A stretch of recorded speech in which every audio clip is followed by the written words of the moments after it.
Добре дојавте. Додека Белата куќа и Кремљ се разфрлаат со епитети кој е лут, а кој емоционално истоштен, луѓе гинат. А во исто време, додека светот подготвува нови и нови пакети санкции кон Русија, трговијата си врви. На оваа тема денеска да си кажеме со Мирча Адамчевски, новинар, долгогодишен дописник од Москва, и Дејан Бешлиев, председател, односно извршен директор на Македонско-руската трговска комора. Господа, добре дојавте во студиото на Телмо. Добро ве најдовме. Мирче, како повозрасен и поискусен колега, прашање за тебе на почетокот.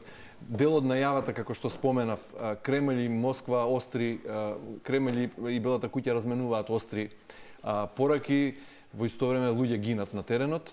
Голем број западни брендови најавуваат враќање на рускиот пазар. Во исто време има санкции, а трговијата си врви и во, ако се земи и од македонски аспект погледнато, таа се мери во милионски суми. Зашто станува збор? Нешто нема логика. Па сега, прво, многу прашања поставите, многу одговори ќе треба, но ќе почне прво со она што сега се случува. Нормално се води војна, во војната се гине, ќе имаме разни притисоци, гледаме сега Западот сакаат да, поготоа Европа, подготвуваат некои нови санкции, подготвуваат воени одговори, подготвуваат, вчера усвоја околу договор за 150 милиарди за подготовка воена на Европа, така што кога се води војна, работите не може да се гледаат црно и бело, има нијанси, пораки што ги разменуваат Русија и Америка се дел од целата таа игра. Мислам дека ќе се заврши сето тоа кога ќе седнат на маса Путин и Трамп. Тие кои ќе седнат, кои ќе си подадат рака, работите ќе беа завршени. Се до тогаш ќе има војна, ќе има пукање, ќе има гинење. Зошто не седнат тогаш, бидејќи Трамп покажува намера? Не, па и Трамп покажува, ама Трамп вика и Путин покажува намера. Значи тие во телефонските разговори се договараат некои работи, но да знаеме дека на Русија е најважно во моментот, на Русија е најважно да ги односите со Америка, да ги воспостави. Значи војната е на второ место. Прво односите со Америка да ги стабилизира, да се вратат на некое ниво кое што било пред многу години, пред десетина, можеби години. Ако го направи тоа Русија, тогаш ќе има дискусија и за овие другиви работи кои што да решиме Украина. Нив не ги интересира само Украина, ги интересира Блискиот исток, ги интересира Далечниот исток. Има многу прашања за дебата која што ќе се отвори меѓу тие две држави и за кои што ќе треба да наоѓаат решенија. Така, затоа и реков дека треба да седнат, за да седнат, па треба да се подготват. Не може сега да седнеме, да не е подготвен. Значи, да знаете дека веќе се водат преговори, разговори на нива на работни групи, различни специјални служби и така натаму, се со цел да се сретнат овие двајца. И која ќе се подготват таквата средба, за да има, треба да се подпише нешто, да има резултат таа средба, значи која ќе се подготва таа средба и таа ќе се одржи. Бешлиев, во 2022-та, кога Русија изврши инвазија на Украина, 460 меѓународни светски познати брендови го прекина работењето во Русија и се повлекува од рускиот пазар. Сега проценките на најголемите маркетинг агенции се дека 350 во текот на 2025-та ќе се вратат. Многу звучни имиња бараат повторна регистрација, меѓу кои Макдоналдс, Мерцедес-Бенц, Јагуар, Волво, Икеа, постојано бараат повторно да се регистрираат на рускиот пазар. Путин вели нема да им постелам црвен килим, меѓутоа ќе имаат дополнителни услови за враќање на рускиот пазар. Повторно некоја нелогичност во услови кога светот 17-та последен беше пакет на санкции, се заоструваат санкциите, дури Трамп најавува санкции за Русија ако нема мир. Да. Трговијата си врви некако и тоа и кога се гледа низ призма на македонско-руската трговска размена во милиони евра. Да. Можам да кажам дека сето тоа се малку игра на зборови. Имено враќањето на брендовите во Руската Федерација, точно ги напуштија 460 компании, ќе биде не малку, туку многу условено во овој момент. Што тоа значи? Во Руската дума, некаде во средината на јуни, ќе има второ и трето читање на законот за враќање на странските брендови, односно странските инвеститори на пазарот на руската држава. И тој поставува прилично многу услови за да тие се вратат. Имено, имено во правилата кои што сега ги наметнува руската држава, се гледаат и оние услови под кои што тие ги напуштиле во дадениот момент своите позиции.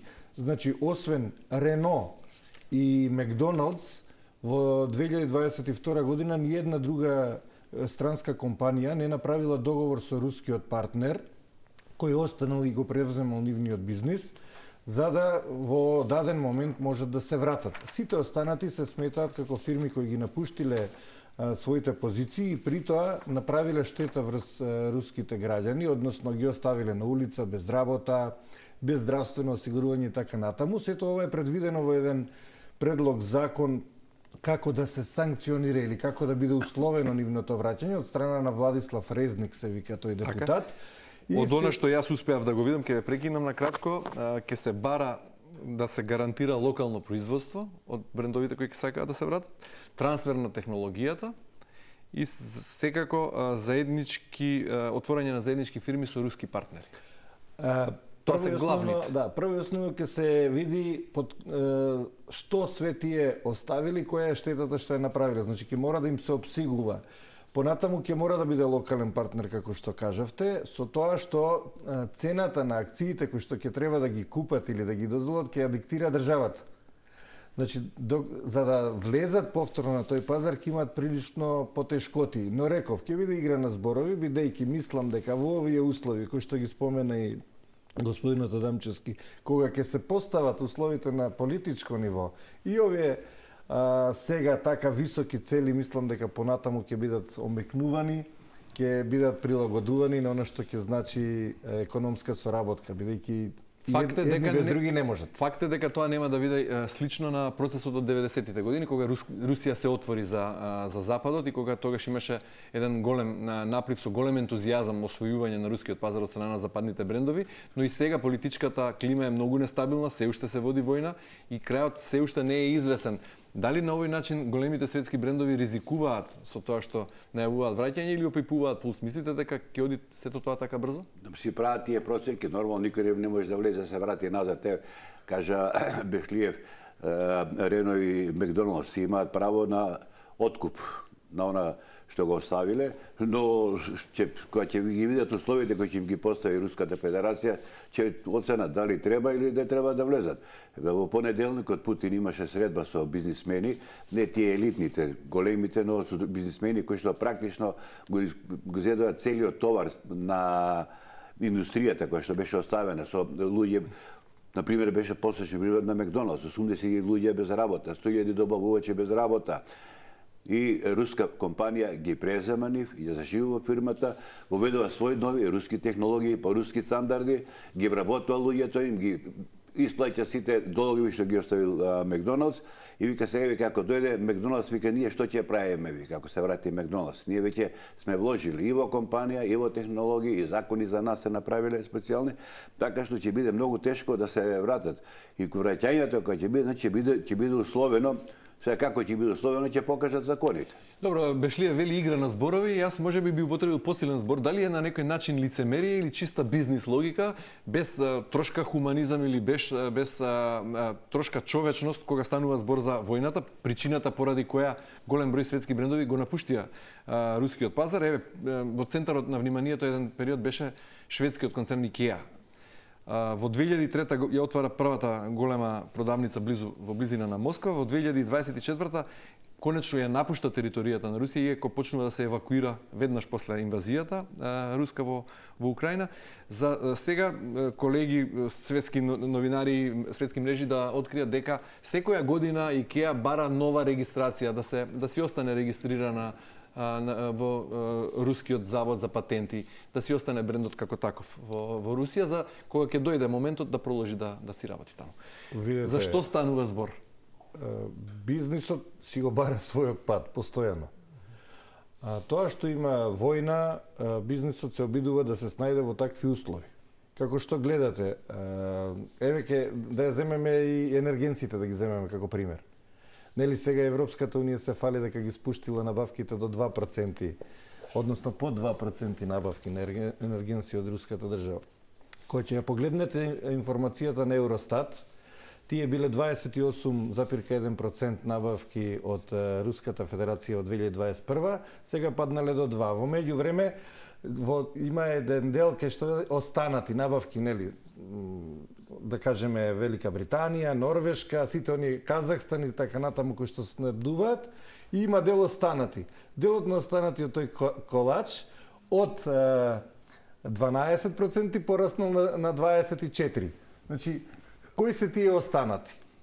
Тоа се оние земји кои што наоѓаат начин да донесат стоки и услуги во еден и во друг правец. Значи, бизнисот си наоѓа свој пат. Дали ќе биде на Запад или во Руската Федерација, бизнисот си го наоѓа меѓутоа патот. паѓаат во очи, например, податок за британската фармацевтска компанија AstraZeneca.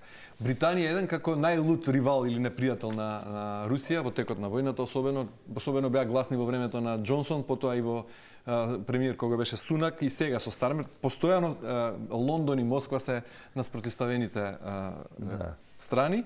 И сега AstraZeneca забележува раст на продажбата во Русија од 30% во текот на 2024, достигнувајќи неверојатни речиси милиарда фунти. Компанијата ја зголемува и својата работна сила. Го зголемува бројот на работници во Русија, речиси 2000 вработени, и ова предизвикува и политички, но и етички контроверзи. Нема санкции за медицинските. Значи, медицинските не се под санкции. Тоа е под Да, не се под санкции одредена група на производи и кога станува збор за трговијата со Македонија, меѓутоа повторно се поставуваат етички и политички дилеми. Сега, ако одите од етички аспект, тогаш и политички прашувам. И политички, тоа е сосема друго прашање. Вие прашувате дека за економски параметри. Ако зборуваме за економски параметри, руската држава воведе така наречен паралелен увоз. Тој паралелен увоз се извршува преку ред на други земји.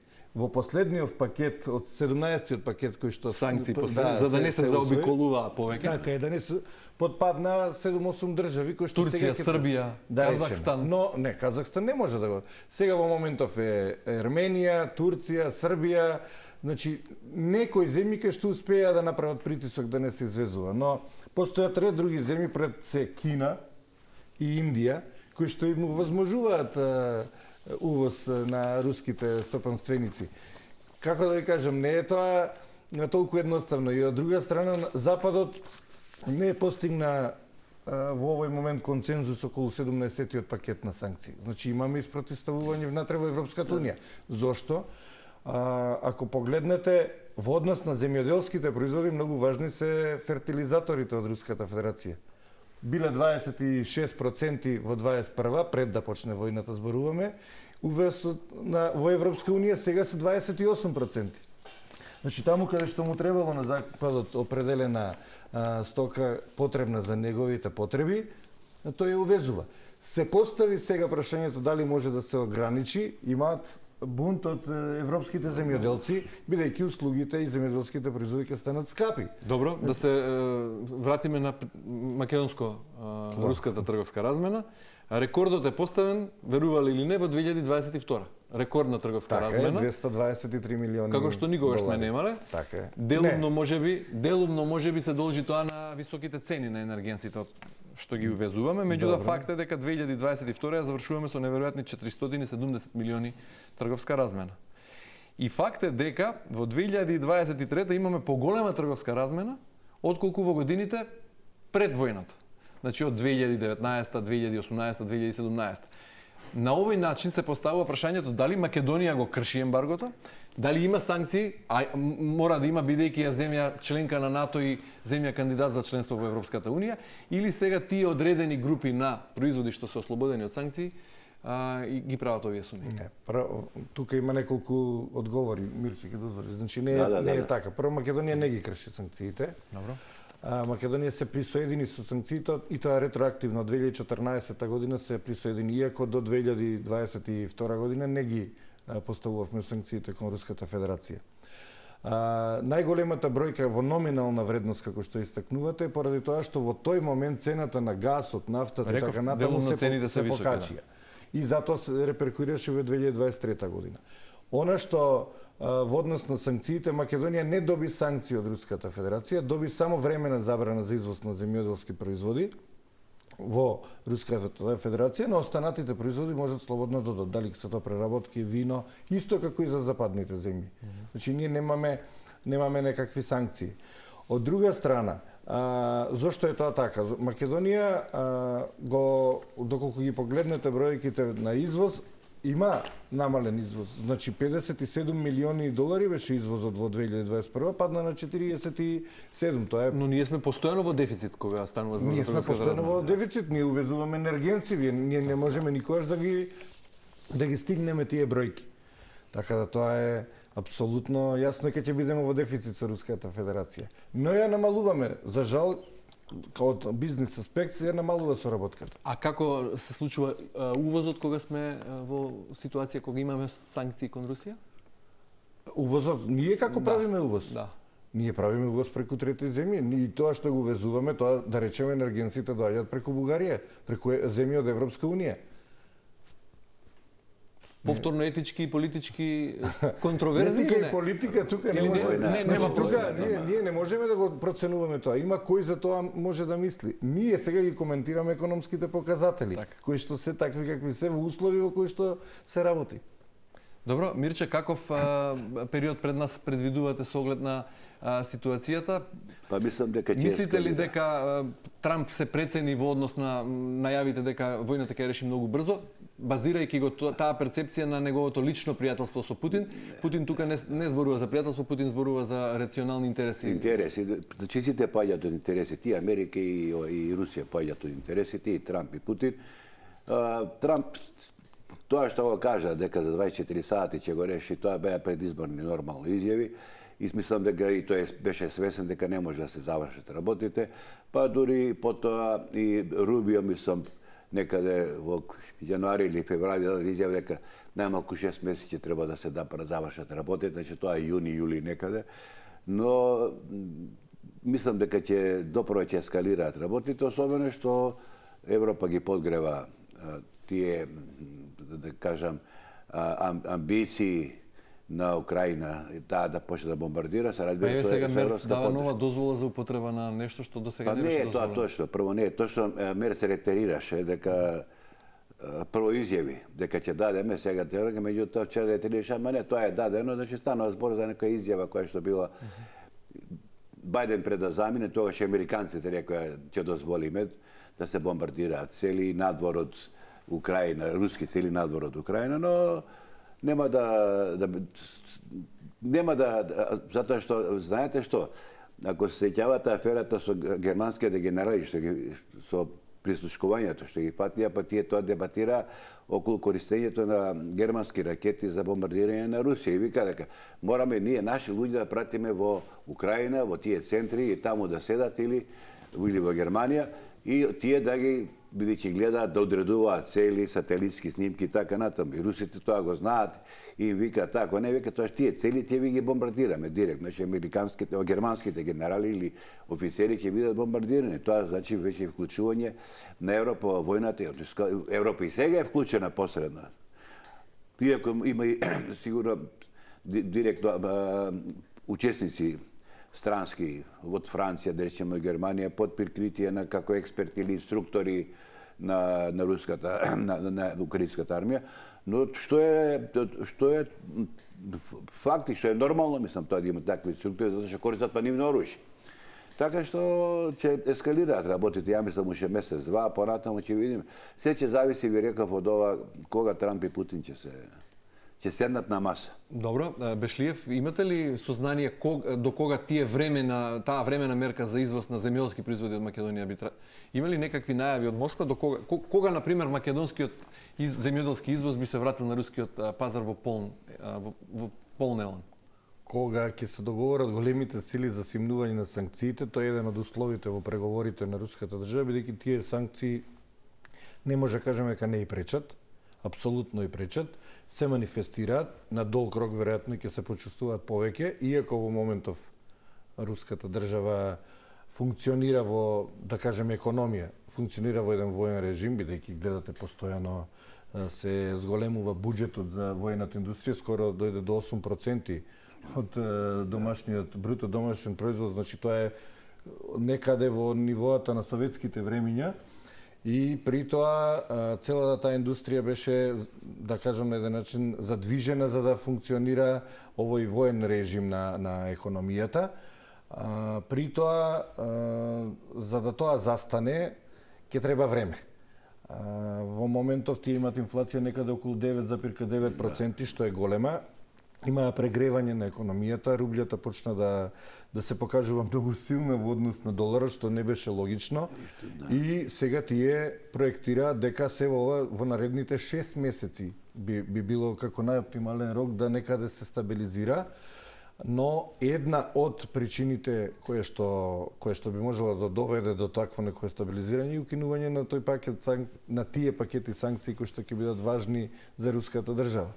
Тогаш и ние како Македонија ќе ни бидат, да кажам, на еден начин ќе ни биде тргната таа времена забрана. Оптимисти сте дека тоа ќе се случи во 2025-та со оглед на ситуацијата сега кака што и покажувањето на мускули, еве последно е ова Медведев што вели лошо може да биде трета светска војна и тоа Трамп добро го знае, или и ова се само дел од оние дека ноќта е најтемна пред зори, па веројатно сега се ближи ли крајот на војната или се уште сме далеко? Мислам дека рано е да се зборува за крај на војната, затоа што Украина контролира при тоа 20% од територијата на Русија на Украина. На Русија територијата е едно не од најглавните прашања, тоа е за Украина може и прашање главно, најглавно прашање која ќе прекине војната.